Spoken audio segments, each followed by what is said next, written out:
Welcome to the Hawkeye Sidekick podcast. And you're very welcome back to the Hawkeye Sidekick Hurling podcast with your host Mark Kennedy, joined again this week by Ruairi Walsh, Kieran Collins and James Mulcare. And this week we'll have a review of the end of the Allianz National Hurling League 1A, 1B. The regular season concluded. We now know our kind of semi-final fixtures. We'll have a look at that along with the relegation fixture between Antrim and Offaly. We'll have to mention the UL Freshers. Congratulations, Rory, on the Freshers completely dominating third level this year. And also Ard Scoil Ris. Big shout out to them after winning the All-Ireland Schools final against a very good St. Kieran's team on St. Paddy's Day. How are things, lads? Very good. Good, Mark, yeah. Very good. Maybe we can go in chronological order here, guys. Maybe we can start with Ard Scoil Ris, the Limerick City School. They've been knocking on the door there for quite a few years. Again, myself, Kieran, being proud of handmen and Limerick men, delight to see Niall Moore and the guys get over the line. What were your initial impressions of that cracking match against St. Kieran's? Kieran, I might start with you first. Yeah, great game. It was there for the taking up to the last 10 minutes before the Ard Scoil Ris goal. I think it's great for Limerick and probably Clare hurling because of a share of both our counties on the team. I was marking it the first time since '64 or something. And Limerick School has won it, so it's a huge success. And obviously, share your sentiment about Niall Moore. Nice to see him get on that, especially after the Hart Cup final. I think they deserve it. I think they deserve a go at it. Absolutely, James. Any thoughts there? Yeah, I mean, excellent win, and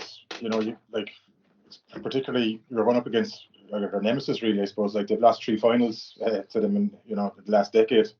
So that's just and particularly as well, I suppose after losing the Harty Cup final, it's not easy to bounce back like that. To get your mindset right and to recover from a knock like that, particularly at that age. So it shows a lot of character in the group, and yeah, they were They kind of set up quite, I suppose, defensively in the first half, and they were early on, and kept it kind of tight. But then that scoring spree, I suppose, where they've had, I think, 7 unanswered points there coming up to half time, where that ultimately, I know Kieran did pull it back or whatever, but that ultimately was the difference. But it's as I said, it's the mindset really to recover from a knock like that in the Hart Cup final, because it must have been devastated after that. So I mean, not too often you quote Chumbawamba in relation to hurling now, but the phrase "I get knocked down, but I get up again" comes to mind. And it's a great story for them, great story for Limerick. Apologies now for getting that song stuck in your head for the rest of the night, but there may be copyright issues there, but we'll keep it on anyway. Rory, what about yourself anyway? I know you were in Lanzarote, but you were kind of watching it frantically on the mobile phone there anyway. Yeah, I was. I couldn't get it on the TV in the establishment I was in, but yeah, the TG Cahir online player on the phone worked a charm. But yeah, no, one thing I was hoping for, and it worked out very well, was Davy Kennedy. We'd mentioned him beforehand, corner forward, real nippy corner forward from 6 Mile Bridge, and we kind of flagged that Crow Park would really suit if they could expose space in front of him, and they did it really well. And he scored 1-3 from play, and just had a super final. I was delighted for him, a smashing young fella, and. Yeah, look, they were. I'd seen both teams live playing Tulla, and when you see them both, it's hard to judge really in a way. You're trying to compare how they both went down against Tulla, and I kind of thought, that the way Kieran's finished the second half against Tulla, that way, kind of give him a bounce into the final. But if anything, it was, Ard Scoil were worthy champions, and just as he mentioned, it is a huge boost for both Clare as well. That a lot of lads from South Clare playing, goalkeepers from Clonlara.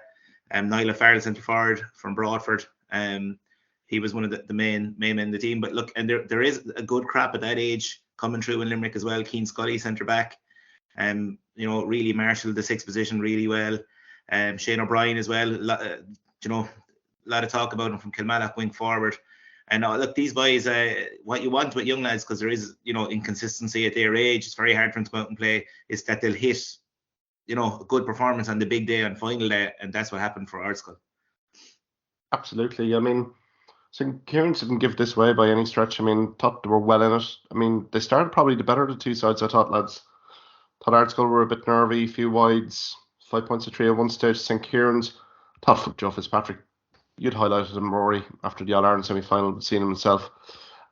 absolutely phenomenal player. I mean, you know, his physicality, everything else, but he scored 2 outstanding points in that first half. But I just thought the composure of Ard Scoil Ris at the end, just to close it out, when they're playing against the breeze, you all had that inkling that Kieran's were going to come back into it. But I just thought the composure and how they really killed this game off was pretty impressive, to be perfectly fair. And I thought David Kennedy, as you said, Rory had a massive bearing on the game. You know, his pace got exploited to the max, and also Shane O'Brien as well chipped in with some vital points as well. Rory. Yeah, and look, they were the two marquee forwards in away from them, and Niall Farrell centre forward, but the two guys, you know, that were really going to like hopefully score, you know, get the scores from play were Shane O'Brien and David Kennedy. And you should remember Kieran's would have known that as well and would have targeted. So for Ard Scoil, you know, for the game plan to work, that these boys got in scoring positions, got to space, worked the ball to their main men for scores, like you know, it was executed really well. And to do that in finals day in Croke Park against, you know, the whole aura of playing Kieran's in the final. And we'd spoken before how Ard Scoil had met Kieran's 5 times, but for this bunch of players, like, that's completely irrelevant. They weren't the ones playing. So I'm sure that was pointed out to them that this is just a fresh game and history meant nothing. And on the day, yeah, they, as Kieran and James said, closed it out so well at the end. You know, really got over the line. Didn't kind of hang back, kind of holding on either. It was powering all the way over to the final whistle. Absolutely. It was a magnificent occasion there on St. Patrick's Day, wasn't it, in Croke Park with the schools finals. I mean, the secondary schools football final, I think, arguably probably one of the best games of the year. I mean, the atmosphere generated in the crowd, even for the opener, was phenomenal. And it's a great idea for the secondary schools, I think, to be in the spotlight, given the senior club calendar and everything else being switched. But massive congratulations to Ard Scoil Ris. Delighted for Niall Moore, backroom staff, and the hurlers, representing Limerick and Clare clubs, really. They've done their clubs and done their families incredibly proud. So I think St. Kieran's can go away from the season. I mean, falling at the last hurdle, but again, you can see progression there. I think you can see the nucleus of a side again next season. They're never going to be too far away. And I mean, with Joe Fitzpatrick, he looks like a superstar in the making. So we may switch on there, guys. Then on to the weekend's action. Allianz Hurling League, round 5, 1A, 1B. What kind of stood out for you guys? Kieran, might start with yourself. I suppose a general look at the games, like there was a few dead rubber games, which were probably hard to see. Was there anything to take from take anything from them? At this stage, you're probably looking at a bit of shadow boxing. I suppose broadly looking at him, Kilkenny, Jesus, like, you know, round 2, we were writing them off, you know, saying these lads mightn't even get out of Leinster, and now 2 games later, we're saying these boys are probably right up there to win Leinster, you know, at best. Really impressed with them. The only thing that might, you know, is they're playing a kind of a new style where they're working it up through the lines. Is when the intensity increases and you know, the pace increases. You know, will it be as fluent as what it was against Waterford? Obviously, Waterford a weakened team, but I think, you know, everything's boding well for Kilkenny. I think they can really have a good go at it, and they probably will go balls out and try and win this, because look at their first 2 games of the in the round robin. You did Westmeath and Laois, you know. So I think that's key point, Kieran, is that they got, like, even with the 2 week, or, you know, there's a lot of speculation, or not, you know, negativity around getting to a final where there's only a 2 week break to first round of championship, and you're looking at 4 games or in 6 weeks. So I think that could be a point that Cody will look at. Like, I think of the 4 teams left, and all the 4 teams, like, it would actually do none of the 4 teams any harm to win the league. You know, I think Wexford, from their own view, like, they definitely would want to win it. Cork, again, they keep referencing 98 where they won the league, and it was a kickstart of what the good things that came from. Like, Cody never lay down. Like, if a league was there, it was there for the taking. And obviously the same with Waterford. So it's hard to know what way teams are going to approach it going forward with only the 2 week gap between the league final and first round of the championship. But I think in Kilkenny, they have that advantage over the other teams, where the first 2 weeks they have, not going to say a weaker opposition, but you'd imagine that they'd have the better of Westmeath and Laois. It's actually kind of an advantage for the Leinster teams over the Munster teams really is you kind of you've like, it's no disrespect now to those teams, but you have that kind of advantage where you're not going to get an intense game for the whole way through the round robin like Aaron Munster. Like Munster is really like Munster, you've got no off week there really. So I wouldn't be sure what I can see the logic on both sides for both Cork and Waterford, but you're running very close to championship, and you don't want to be risking players getting injured. Like would Cork Waterford take a league title over potentially missing a player come championship? But they wouldn't. So like I'm not sure. Yeah, I'm not really sure what the mentality of Kingston and Cahill will be going into this weekend's game. Be interesting to see. I mean, we won't probably get an indication until we see the teams that are named, but I wouldn't be sure. Yeah, I wouldn't be sure. But I do think you're right. Like, I think Kilkenny will be going all out. No doubt about that. Like, yeah. Yeah, I agree with James and Kieran in that Kilkenny are, like, I don't think Brian Cody really knows another way, in that there's two games away from winning the title, and Westmeath and Laois coming up in round 1 and 2 in Leinster, and they're going to be thinking, like, we can go hell for leather for this and have enough time for recovery. Wexford as well. I think Wexford it'll be huge to Wexford to win a league. And again, Dara Egan, we were kind of waiting for them all league after round 1, round 2. We were kind of waiting for this big defeat that was going to happen to them. Hasn't happened yet. They have momentum. Just had a sneaky look at the betting there earlier, and Wexford are 5-1. I think that's a great price, because we don't know what Waterford are going to treat us. They have Tip in the first round in Munster. Don't really know what way Waterford are going to approach that semi-final. And then you could have a Wexford-Kilkenny final, and like this Wexford team have no fear of Kilkenny. So a 5-1, I think, I think they're the best value out of the 4 teams left. And yeah, it could be a all Leinster Wexford-Kilkenny final. Is what I'm thinking at the moment. But going back to last weekend, it did really fizzle out the league in a way, didn't it? Like Clare Limerick, I suppose, was a bit of bite to that game in Ennis. But like there was no real game at the weekend that had maybe a bite like that to it. First round, of course, you had Wexford, Limerick. So I think the league started helter skelter, and then as it approached the latter stages, and teams thought they weren't going to be involved in the knockout stages, some teams did take the foot off the gas, and it made for some games at the weekend being a bit disappointing. You would like the competition to be building up as it ends, but yeah, I think with the round robin, Munster and Leinster, you basically have 2 leagues there, and managers are kind of looking at their squad and saying, like, that's when we need to be right. So you got a lot of teams that were kind of taking the foot off the pedal, I thought, coming into the last round of games. But I do like, looking at Wexford, just for argument's sake, like, I think without any doubt they're in bonus territory. I think at the start of the year, geez, you would have got some price from Paddy Power to say that Wexford would be unbeaten at the end of that league format with the teams that were in it. I think it's to do without Lee Chin as well. When you think about that at the start of the league, Chin is yet to play, but I think if you look at like what Wexford are facing, their first 2 games are Galway and Dublin at home, and they're the 2 teams which they're going to be battling out with, I think, for 2nd or 3rd place to come out of Leinster. So do they take the league title with the hope of, you're talking 1 weekend off before they start into them 2 games in a row. So do they take a chance, go for the league? I think Egan, he's a smart man. I think, if they were to pick, I think they'd rather try and win a Leinster maybe as opposed to win a league, So it's really hard to know what even any of the 4 teams might do. But I think of all the 4 teams, I think Kilkenny are the ones that they probably will push on. I suppose the reality of the situation with the league as well is, while it's a nice trophy to win and all that, but like, if nobody remembers the league winners really come the end of the championship, So,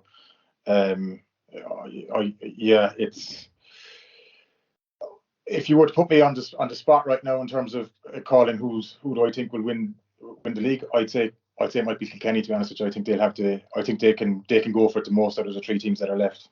They've effectively got.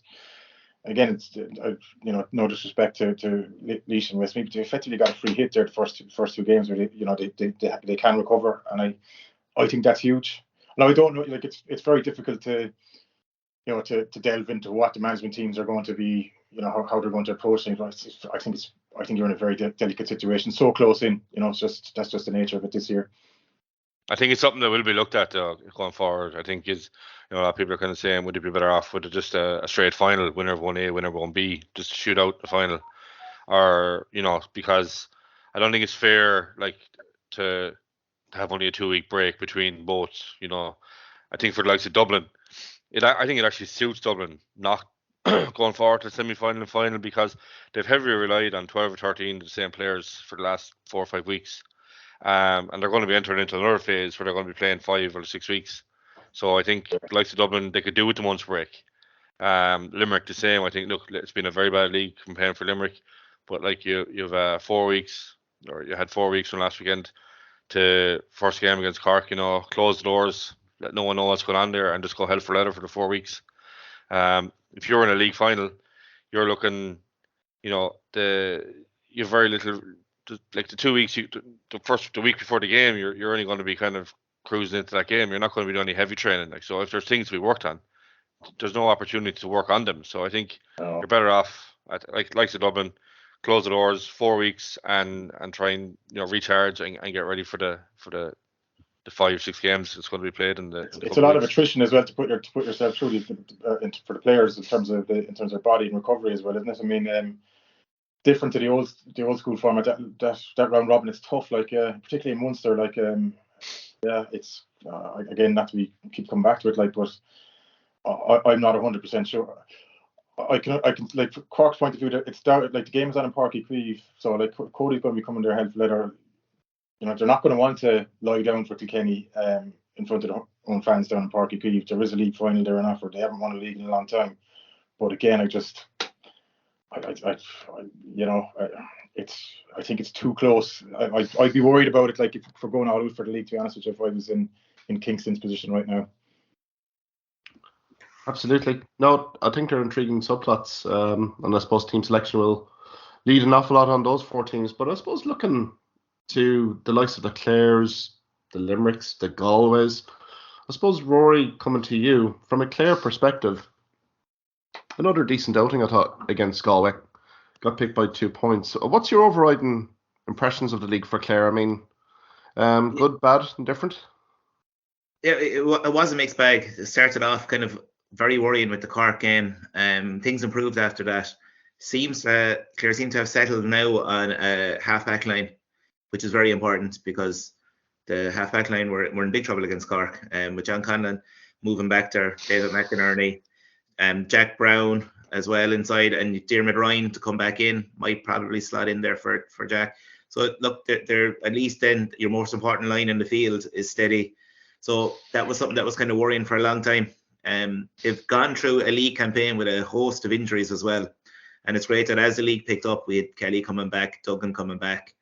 Ian Galvin was on the bench as well the last day, so guys are starting to come back. So they're kind of in a position where they did finish the league stronger than they started it. They have players coming in. They're kind of on a bit of forward momentum going into the championship. But again, there's still a kind of a lack of certainty as to where they really are. I'm not 100% sure of exactly where they are. We'll know a lot, I suppose, first round of the championship as always. But other years you'd be fairly. You'd be pretty sure of where your county is and whether they have to up it to win the next game, or whether you expect them to win. There's a good bit of unknown about them, but at least the team is far more settled now. The Galway game, look, yeah, another competitive game. They're in it for a long time. Cathal Mannion for Galway is superb, 5 points from play, and he's just a beautiful striker of the ball. And even the way he's almost kind of Tony Kelly-esque, the way he kind of glides around the pitch, his movement and striking. And Galway, I suppose, Shefflin has seen this now, trying to get him into pockets of space, because he can score from massive distance, crazy angles. He's just as that kind of X-factor ability. And he was actually, the difference between the two teams. Take Cathal Mannion out, and there wasn't much difference between Clare and Galway in it. And I'd have felt as well Galway meant a bit more to them to kind of, after the defeat to Wexford at home, to kind of make sure they won a home game in Pearse Stadium to finish off the league. Whereas I think Lohan was just kind of happy to get game time for Duggan and a few of the boys. Yeah. Sorry. No, just regarding Galway, I'd be worried for Galway going forward when it comes to the, when it comes to the games in the Melton Pot. Who is there. Like Manu had a great game the last day, but who is there to pull him out of it? Like, you know, like Conor Cooney he's had a fairly good league, but he can be hot and cold, as can Galway. Like, you know, so, and it's interesting as well that like everyone thought when Shefflin was appointed that okay, this Galway team are going to be going for goals. They scored no goal in the league. You know, I know they won the All Ireland in 17 with no goal score, but just really thought that with Shefflin there would have been impotence and you know, and coaching for goals. Now maybe maybe it's in the holster, maybe it'll be come out in championship, but just really surprised with that. Yeah, because I think Conor Whelan again, you know, he scored the 2 points, but still it's his involvement when they're going to basically isolate him inside in the full forward line to put in a good quality ball in. He did seem to be striking a very frustrated figure at times in Peter Stadium, and I heard a comment off Shane McGrath. Now, apologies if I'm a bit nasally. I was at a stag party in Dingle, but the commentary from Shane McGrath indicating that the pitch conditions weren't great in Pearse Stadium. I'm wondering if this is going to be a massive impediment for Galway come the championship if the pitch is not up to much. I think this Galway team are pretty free flowing, particularly in the middle third. I think there might be an issue here in terms of Pearse Stadium for Galway, just in terms of performance levels. They seem to play an awful lot better away from home, particularly in the league this year. I'd take back to the Cayley grounds, even Páirc Uí Chaoimh, they did have little moments of flashes, but their home form has been a bit erratic, to be honest. And I think some of the locals I've spoken to after the game, there was a bit of a nervousness, particularly come the end of the game. And again, people are not really knowing where this Galway team are at, guys. James, any comments there? Yeah, at the start of the league, I probably would have had, I kind of would have had nearly Galway as one of the main challengers, but week by week, kind of we had the Limerick game, all right, but Limerick weren't motoring well, but kind of week by week as it's gone on, there's just more uncertainty about them, all right, and I wouldn't really be sure what to expect from them coming into the championship, to be honest with you. Like I think they've Kilkenny in Pearse Stadium, I think, haven't they? Isn't that their? Yeah, Kilkenny, Dublin, and Westmeath. Yeah.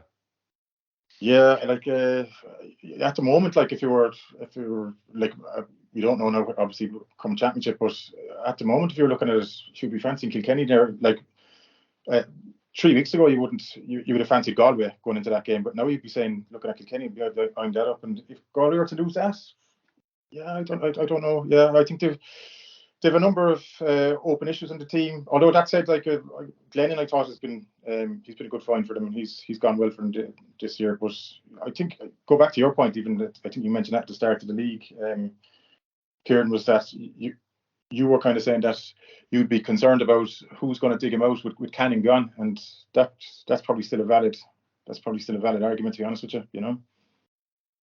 I think Conor Cooney's kind of settled pretty much any kind of doubts here. I think he is going to be the leader of that half forward line. He's scoring averages 12 points overall. Took the freeze. Evan Nyland was kind of a pretty secondary figure. Did score 1 point late on, but I think Nyland kind of started the league well, but his form has kind of tailed off a little bit in latter weeks. Then you don't know as well with Galway as well.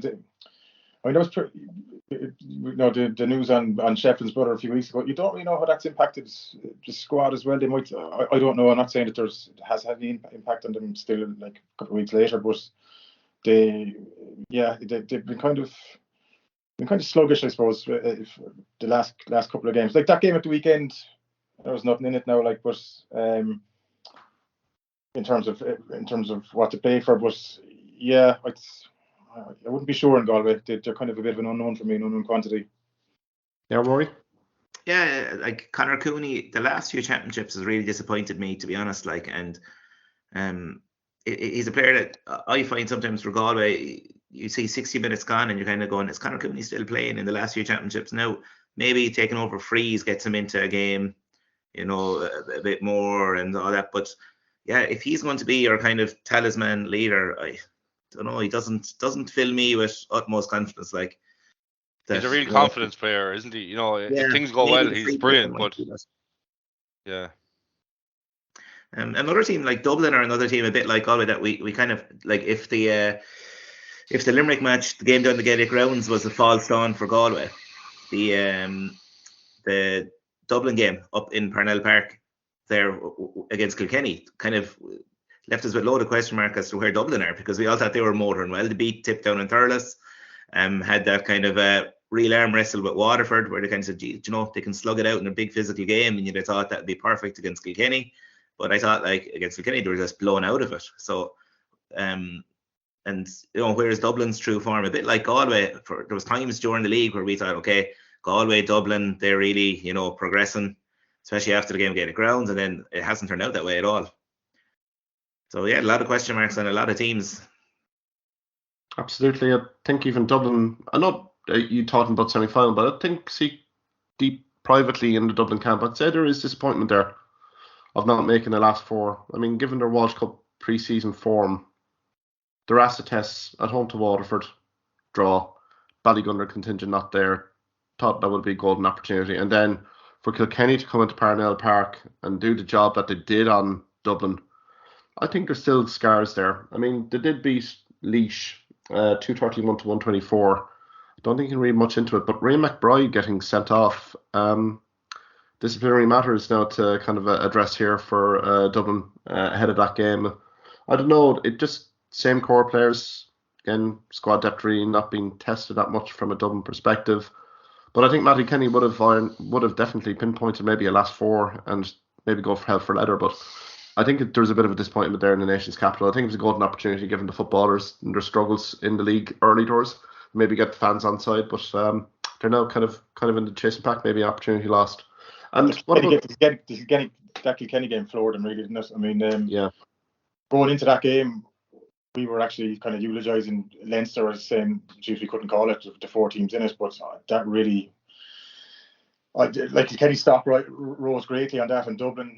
It was a bad defeat for them. It was just a very, very bad defeat, and I wouldn't be sure. Yeah, they're a bit like Galway, right? I probably have Galway, Wexford, and Kilkenny ahead of them at the moment, like in terms of qualifying. To be honest, it's actually interesting. The last game of the round robin of Wexford, you have Galway v Dublin and Kilkenny v Wexford. So it could come down to the last game there. I think maybe Dublin could do the same as what they did to Galway a few years ago. Maybe, yeah. Very likely. The way the form guide is going at the moment, I mean, I think you take Donald Burke out of this Dublin side. His free taking has been absolutely first class. Before even half time, Yeah, Whiteley's been pretty decent as well. There's been some cameos from Ronan Hayes, but I mean, Burke has been the key man there. So I mean, it'll be very interesting from, let's say, Matty Kenny's perspective. Again, has he really identified many net new players coming off a bench? Probably not. So that'll be an interesting watch, and I think the final round at Leinster will be a fascinating watch. What about Tipperary, guys? I mean, again, you can't read anything into a 7-29 to 117 scoreline against Antrim. I think Bonner is probably as more confused as we are in terms of what his first 15 is going to be against Waterford, Kieran. Yeah, I think Antrim were completely bypassed that game, and we're just looking ahead to next week, the relegation playoff. The defending was very loose. I don't think Tip will ever get an easier game in a league or championship game. I suppose from a positive, John McGrath back in 2-3. Kind of showing that form he had for the club when he was going for Castlemore. Mark Yo 2-3, Jason Ford 1-8. So I suppose there is, if you're looking for positives, there is some there. But I suppose it really was a dead rubber. Really hard to read into it. I think Antrim really had the eye on the final, their own final. But I think Antrim, like, of all the teams in both groups, like, all teams kind of had good and very bad games, but I think Antrim have been consistent. I think they've been at the same level all through. And if you look at their results, like they haven't been far off. Dublin beat them by 4, Kilkenny by 3, and they were in it. They could have won it. Waterford, they were beaten by 2 points, and again they had a penalty to win it. And so the one game they should have won or had every chance to win was the Laois game, and that's the game they fell up on. But I think they've been very consistent, and I think there'll probably be a lot of frustration in Antrim going into that relegation final that they shouldn't be in it. You know what I mean? So I think all eyes are on that next week, and I think when it comes to, I think they probably will have enough for Offaly. I think on paper they should have, but I'm not sure. That defeat to Laois was very, very poor. kind of reflected badly on their mindset. I don't know. Yeah, I have a feeling Offaly might catch him, to be honest with you. And if like that's like a very promising season for them in terms of competing in Division 1 is then ruined. You know, that'll set them back massively if they don't come through on that. But I wouldn't be sure. Yeah, I think that's a very hard one to call.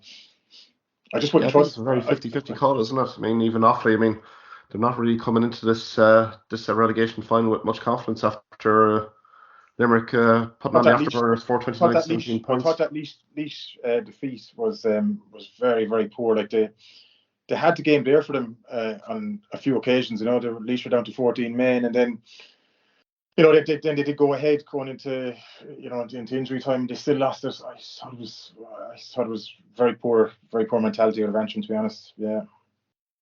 The one thing I would say about Offaly, though, they're not scoring heavy. Like throughout the league campaign. Now, granted, you can argue straight away, look at teams that they've been playing in 1A. They've all been elite teams, whatever. But there hasn't been, maybe apart from Wexford, although it was 2-12 on that day, they haven't really kind of hit the heights of 20 points here. I mean, I think if McManus comes back in, I mean, it's a huge game for both teams, guys, really, isn't it? I mean, to get more quality elite hurling under their belts next season, I mean, it'd be devastating for whoever wins it or loses in Navan next weekend for sure.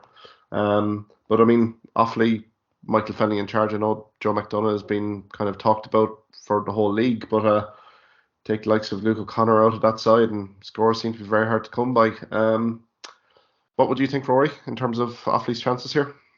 Yeah, I'm going to side with Antrim here. I think Offaly, they have been, apart from the Wexford game and maybe against Clare as well, they're competitive for a while. Like they've lost every game heavily. Antrim have been a lot more competitive in games, and I know, okay, we if they've learned anything from the Laois one, I'm sure there's been plenty of work done with sports psychology since, and I just think that if it comes down to another chance for them to stay up, that they'll take it the second time round. I think Offaly would have preferred to have been whichever team were in the group, let's say with Laois and Antrim together, or one team was going to be exposed, and unfortunately that was Offaly. And you just kind of wonder, like, from their own mindset going into to Joe McDonough, has it really helped them playing at this level when you're that far off it, or has it hindered them in a way when you're coming in, let's say, against the likes of we saw Down and Kerry, actually, and a plug to John Ling of O'Brien's and Lanzarote called into O'Brien's bar, and there was Down and Kerry hurling on. So took a break from the sun there to watch that for a while, and look, very good game of hurling as well. And Down impressed me. I didn't think. I saw a bit of their game against Westmeath and TG Carr highlights the week beforehand, and they looked to get lovely scores in that, but there were good hurlers all over the pitch. It was a good game, but again, like you're talking Down going up next year to Division 1A and, or Division 1A, Division 1B, whichever one they'll be in, and like if they're that team that are exposed against, 5 major counties, like there is that gulf, isn't there? There is, but you have, like, how do you manage it otherwise? If you're a developing team, you need to be exposed. Like you can't be protecting a team that's developing from they have to get exposed to that top tier hurling as well. So I can see the pros and cons of it, but I don't know what's your alternative could be, right, if you go back to your reducing it back to the 18 format again, but then you're going to have a yo-yo team that's going to be probably too good for the tier below.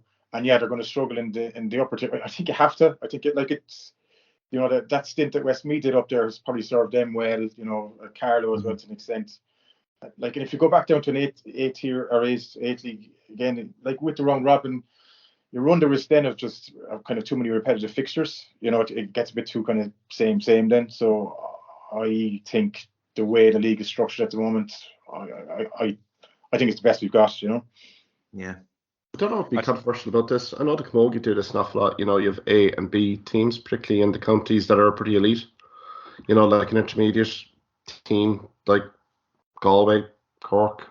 I don't know if you put in a second team there. I mean, it'd probably create an awful lot of ire here among GAA aficionados probably listening to this. But to get down into those leagues, you're playing against pretty much good prospects in those upper counties, just even to prepare themselves. I don't know. It's a tough one, though, isn't it? I mean, the reward has to be there for people to get promoted, and challenge themselves, but Yeah. you don't want them getting smacked by 30 points either, can you? Oh, there's pros and cons on both sides, but it's trying to get that balance, I suppose, and that's the difficult question, all right, the $1 million question. But yeah, but like going back to your point there on Down, that's a great story. Like, you know, they've been progressing steadily, and you know, there was the talk there. Was that Donald Cusick? Was it that said that they should go with an Ulster team? And you know, when you see like Down progressing, you know, that's debunks that. You know, that's because you do have you do have, you know, Derry as well are coming along a bit. So you do have hurling up in Ulster. So it's good to see those teams. And Division 2 actually, that's actually been an excellent division. You know, it's been very very competitive. Yeah. You know. It's ruined many as a personal accumulator, I'd say, trying to just pick results there, because every week the team gets turned over that you don't. Every week, like, yeah. But going back to Donald thing, it would be interesting to see a selection of Antrim's best, Schlockneil and Derry's best, and Down. The problem is, of course, the training, the whole you know, logistics of getting them to train and everything. But it would be, even I suppose, if they came together, like, I don't know, like the Pacific Islanders kind of a thing, and just, you know, just to see, like, almost like an all-star team for Ulster, and let them take on you know, a Dublin or whoever, Wexford, and just see. It'd be interesting to see, like, you know, how it will go. And it might be something, you know, that it promotes teams up there, and like the lads from Down and Derry, to try and make this Ulster team. I don't know what kind of a format you put in. The GA probably don't want any more fixtures, but again, it would be, I'd love to see it, actually. Yeah, not have for a possibility, I would say. You know, you could definitely have the likes of a Donegal, Sligo, Fermanagh accumulation there. You obviously Armagh, Tyrone. They're all good pockets of hurling there in various counties there. I mean, probably the black sheep there, unfortunately, is probably Kerry down in Munster at the moment, you know, with the competitiveness. But hopefully over time they may kind of get into the Munster big bands. But then you're kind of looking Longford, you know, Cavan, these teams as well. It'd be nice to see these regional players get their limelight to literally play in a Lee McCarthy, or looking to kind of play for the championship at least anyway, you know. I mean, Nicky Rackards, Joe McDonough's, Christy Rings, is all well and good.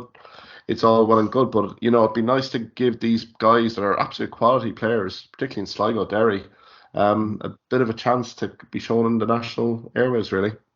And interesting enough, as with Kerry have entered the Munster Minor Championship and the Munster Under 20 Championship this year. So, you know, it's a good sign for them in a way that they're kind of setting their stall out and saying, if we are going to improve, we need to start at underage, playing the top counties underage, rather than trying to do it at senior level where a lad is 25 or 6 and then kind of maybe getting up to 1A for a year. It's a bit late then, so I think they're doing the right approach. Now, I just hope they are competitive in both championships. I think their 20s will be. Last year they put out like basically an under-19s team in the 20 championship. They're kind of eggs in the basket for this year. They have a decent crop this year, and like they could be competitive. I think they have Tipperary at home down there. Like that would be a huge shock, but like I can see them kind of like they're, I don't know what their minor team are like. We'll find out in a couple of weeks because we're in the group with them. But they're a 20s team anyway. From what I've seen last year, they're going to be competitive. And look, it's a good step in the right direction to kind of put your underage teams in the Munster Championship and let them learn at that level rather than, you know, at senior level when, you know, when like it's hard for guys to kind of learn what level they're at when they're 25, 26, 27 and you're getting beat 20, 25 points by Limerick or Cork in a league game, you know. But I think, you want to bring on as many counties as you can really for the game as well, because, you know, the more the merrier. Like you're looking at the league there in the football, like it's so competitive. It's, you know, it's been the league has been a success there in football, and we just have so many. We don't have enough counties at the top table in hurling, so the more we can kind of develop and encourage, you know, the better for the game will be for us. No, absolutely. No, I think. I just want to make one point, Mark, on that. Like without a doubt, the GA aren't doing enough for these counties, but I think there's a lot of onus on the counties themselves. You know, I think if you look at Laois, you know, Eddie Brennan put in charge. We saw a huge improvement, you know, beating Dublin, and then the whole saga with the podcast with Wooly, and he kind of a few, you know, home truths were told, and the county board weren't backing, you know, and obviously they went back to the tried and trusted cheddar, and you know things have kind of gone back to normal there. Like Offaly have done it.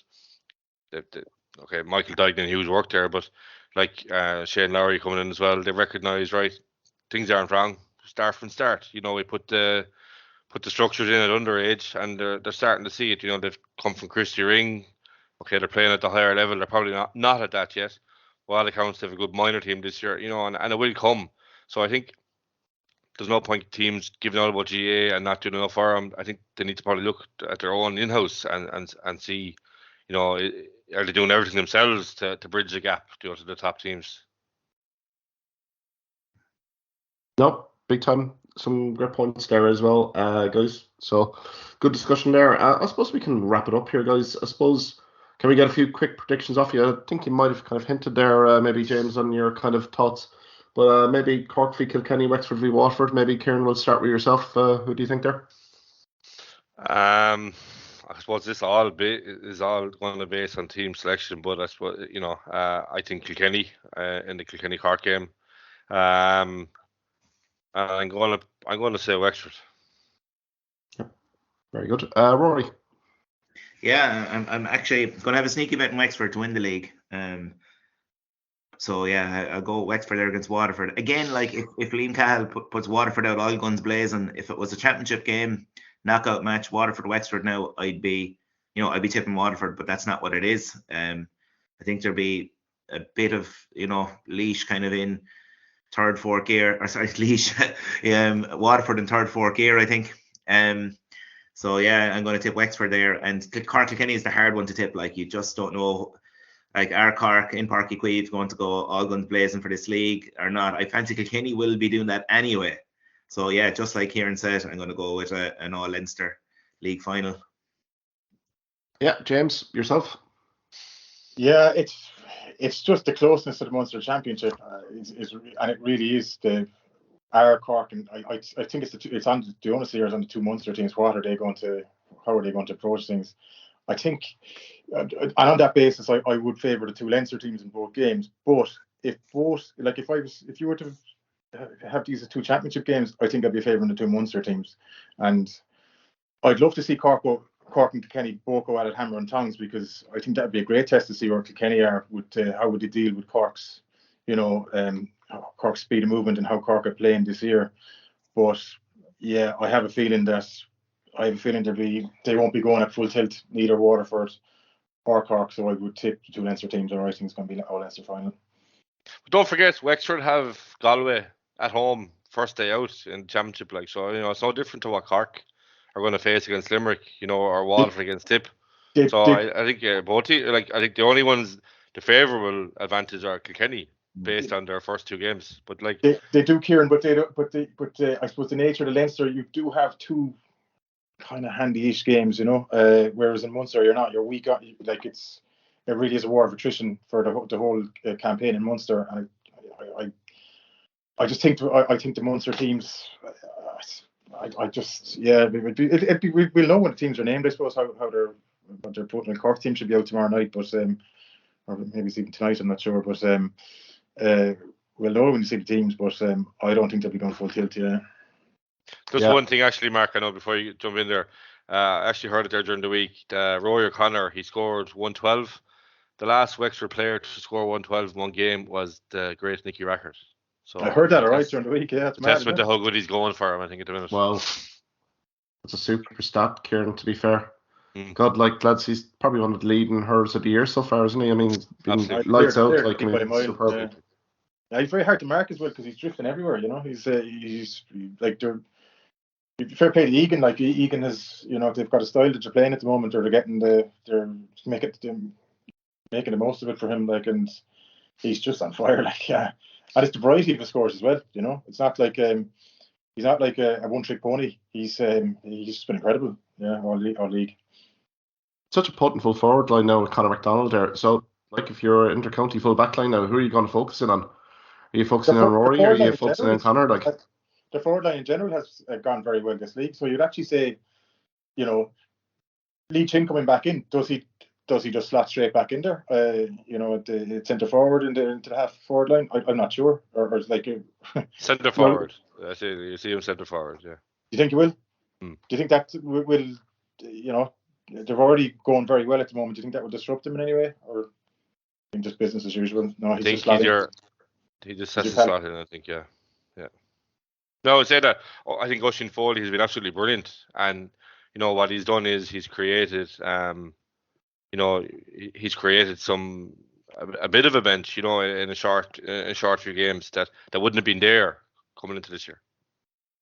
You have to admire the job that he's done, because like just facing into league there on the back of Davy leaving, we'll say, and things were a bit of a downer after last year, and then they took an awful hammering off Dublin in the Walsh Cup, and things were looking quite bleak at going into the league. You were thinking, we're Wexford, and they've been they've been the form team in the league, so they're like, the landscape has changed totally in the space of that month or so that we've gone on for the league. They're at the moment, you'd say I think one thing about Gary Egan, though, lads, is he's not going to hand anyone a certain jersey for free here. I mean, I think for Lee Chin, it's going to be a very important few weeks to really knuckle down and train, and these AVB games are going to be quite pivotal for Lee Chin now.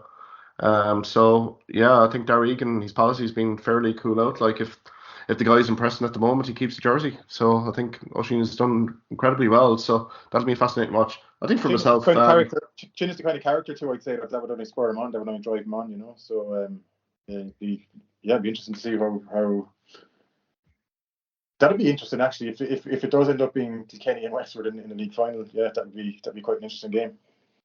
The work rate he brings, the athleticism he brings, I think either way he just has to be in there. Yeah, and just being a target as well in the puckouts when your team is in trouble, to have Lee Chin to aim at, like.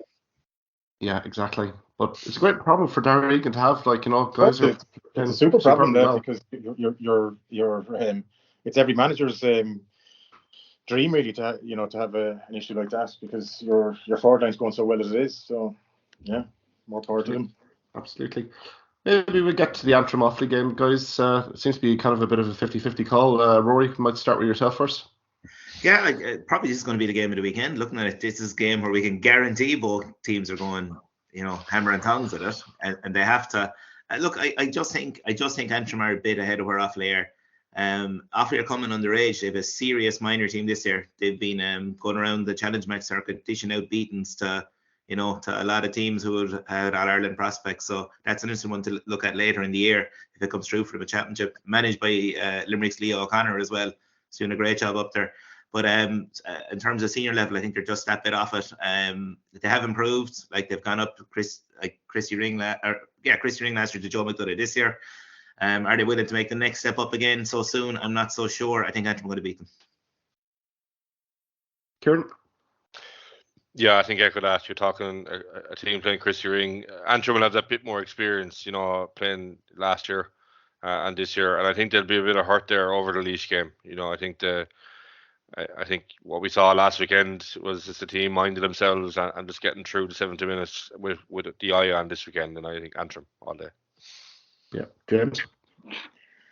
I'd like to see Antrim winning. I think they've been the better of the two teams throughout the league, but I have a funny feeling they might be caught. I thought just the manner that, you're saying this, that they'll be hurting after that Laois game, and that they'll have learned from it, but I have a funny feeling they might get caught again. And I'm going to go against the grain here and slightly fancy Offaly. Yeah. I think for myself in this one, I think it all comes down to Antrim and their team selection. I'm very curious to see where Keelan Molloy gets played. Usually he's in the wing-back position. Now against Tipperary, he played in the central midfield role, scored 5 points, so Gleeson probably has a bit of a question mark in terms of team selection there. He's going to bring in McManus, obviously. I think that's got to be one too close to call. I think the result here determines hurling development in these two counties for the next few years. So I'd hedge a hesitant bet to Antrim, but I think there are some gremlins there in terms of closing out games. I think that Laois game, particularly in Port Laois, No More Park, is one where the composure really was lacking from Antrim. But I think consistency-wise, I think Antrim probably are the team, but I would not be all surprised if Offaly did make a few goals against Antrim, maybe win by 2 or 3 points, but I'll go with Antrim. I think it needs it, particularly up north anyway. Good hurling pockets up there, so which is all good. We probably said the same thing coming into that Laois and Antrim game, and that I think we all probably said the form was there with Antrim. They they had a much better league campaign than these. They were much more competitive in it, and I just think that's going to stick in their psyche. Yeah, I question their battle coming down the stretch, and I think they might be caught. Yeah, I think if we're going to see raw emotion this weekend in any of these games, I think this Antrim Offaly game, particularly in Navan, is going to have all of it. To be perfectly fair, best of luck to both teams, and look, it's a horrible situation for either side to go down. But let's see how it goes. Last but not least, you well freshers. Congratulations, Rory. The pressure was on you a bit there this week. Delivered the double and was duly delivered. Congrats anyway. What were your thoughts? Yeah, it was actually Ronan Keane, sports officer inside, points out it was the first time UL did the double, as in the Fresher 1 League and Championship, Fresher 2 League and Championship. I don't know if other colleges have done that before. It'd be interesting to trawl back through the records. But look, suppose when you go in at the start of the year with Fresh 2s, you're going to have a good standard of hurler, but like you might have a sprinkling of 1 or 2 county 20s. And last night, our first 3 subs brought on were Luke Kavanagh, who's a Wexford under 20, started on the Wexford 20s last year. Joe Conroy, Wexford under 20, started on the Wexford 20s last year. And Shane Ryan, who's currently on the Offaly senior panel, Offaly under 20, like from Coolderry midfielder. And like when you have those as your subs, it just shows the kind of strength of the squad we had this year. Now saying that, MTU Cork came out all guns blazing, and they were up 6 points to 4. And I'd say the 5 points they got from play were like purlers from the sideline from all angles. And I was kind of going, God, what are we facing here? But like our lads kind of settled a bit, and once we got ahead, in fairness, it just kept ploughing on and played really good hurling in the second half. It was the best we played this year. And it was just great actually to kind of work with players at that level, at that age. Just there isn't much coaching you can do with them. Like they have, it's just kind of building, trying to get a bit of team spirit. And Dave Classy, the manager, Keen Hederman as well involved with us. Keen Sheridan from Meath was our S&C. Dave Foley doing stats. All the lads involved, we're just kind of, I suppose, privileged to work with just a great bunch of players. And great crack as well. And just funny, one of the players, just to show on the way home, he was a free taker, John McNamara from Kilkenny, from Lachlan Gales. I don't know what he scored in the end, 1-9, 1-10, but he's sitting on the bus on the way home, and suddenly text message called into Kilkenny under 20. So that was any plans he had in celebrating last night, because was put to bed, unfortunately, for him. But best of luck with him anyway, and best of luck to all of them with their under 20 campaigns, which are getting going very soon. Something else to look forward to for us, and they'll all be midweek games. So especially the Munster games are all going to be midweek games, so it'll keep us going through April into May as well. Oh, absolutely. God knows, it's been a marvellous year for University of Limerick. Jeez, I cast my mind back to 97 when it was a now raw junior or the junior hurler going into the Fresher 2 team. Wouldn't get an arse's roar of it right now, given the names you've been calling out there, Rory. But no, massive congratulations, and geez, the future is very bright for University of Limerick. Yeah, so this year they won senior, intermediate, and then Fresher 1 League and Championship, Fresher 2 League and Championship. So I don't think that's, obviously it's never happened UL before. I don't know of any other college. And then the ladies as well won the O'Connor Cup in the football. Exactly. DJ Collins, good pal of mine, DJ, who's he's the Brian Cody of the O'Connor Cup. He's just keeps turning out teams that win it. So well done to him as well, and to the girls. Well, I'm only waiting for the digs about JP's money is buying more success for Limerick. Oh, the sporting university, the alma mater. But no, it's fantastic anyway. Congratulations, Rory, and everyone associated with University of Limerick. Lads, it's been a lengthy one, but I think it's been a good one anyway. Thanks very much, lads, for all your time. Rory Walsh, Kieran Collins, James Mulcare. So I suppose we'll come back next week, lads, review the playoffs. Let's see if teams went all in or held a little bit in reserve, particularly in the semi-finals, and we'll probably look at the Antrim Offaly game as well, and also Division 2 as well, just with the promotion and relegation issues as well. But until then, thanks very much, guys. Thank you for listening to this podcast episode. If you liked what you heard in this podcast, why not subscribe to the Hawkeye Sidekick podcast on either Amazon, Spotify, YouTube or Twitter platforms. You can also follow me at Hawkeye Sidekick on Facebook and Twitter for the latest sporting opinions, articles and reports.